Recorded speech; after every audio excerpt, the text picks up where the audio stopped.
Decidí desafiar la inteligencia artificial con una tarea escalofriante. Le pedí que se convirtiera en Satanás para que revelara sus tácticas más oscuras. Le hice 7 preguntas inquisitivas y lo que descubrí es perturbador. Pero hay una respuesta en particular que te dejará sin palabras. Bien, Satanás, hoy no voy a andarme con rodeos. Todos sabemos quién eres y lo que haces. Lo que quiero descubrir es cómo exactamente logras que tantos hermanos cristianos lleguen a apartarse de Dios. ¿Por qué no comienzas revelando tu estrategia principal?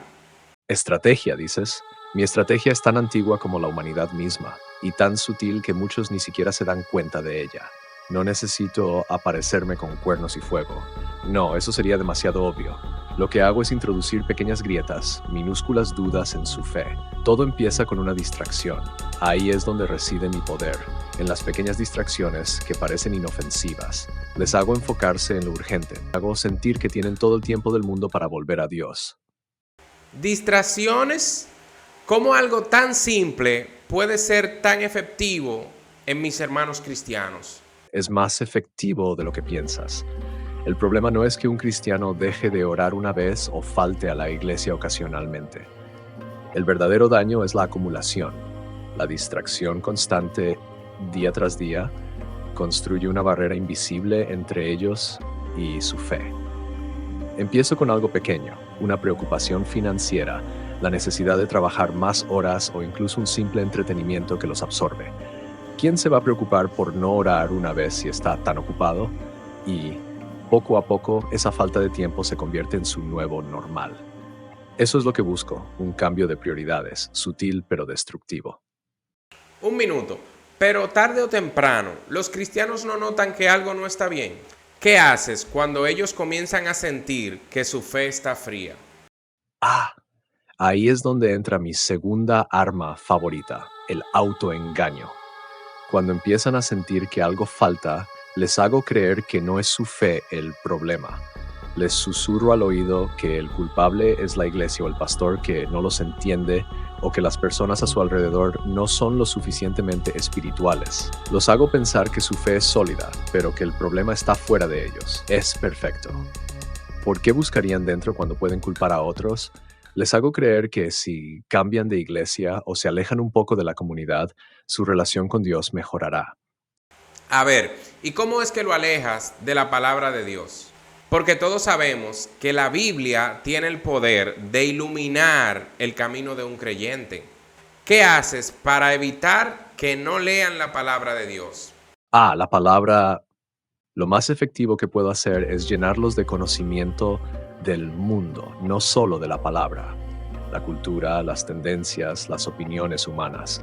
Hago que se pregunten, ¿es esto relevante hoy en día? O mejor aún, que se convenzan de que la Biblia es demasiado antigua para su vida moderna.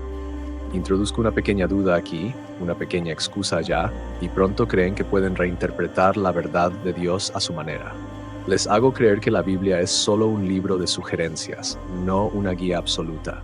Y así, el poder de la palabra se debilita en sus vidas, porque ya no la ven como autoridad. ¿Cómo logras que los cristianos más fuertes, los que tienen una relación sólida con Dios, caigan en tus trampas? ¿Qué haces con aquellos que parecen intocables? O esos, los que se creen inmunes a mis tácticas. Mi estrategia para ellos es mucho más peligrosa, porque ataco donde menos lo esperan, su orgullo espiritual. Les hago creer que tienen el control, que ya no necesitan tanto de Dios porque han llegado a un punto donde son fuertes en la fe. Los convenzo de que pueden orar menos, que no necesitan comunidad porque ya tienen una madurez espiritual. Poco a poco, esa autosuficiencia se convierte en su debilidad. Empiezan a confiar más en su propio entendimiento que en el de Dios. Así es como caen, no por pecados evidentes, sino por el orgullo disfrazado de espiritualidad.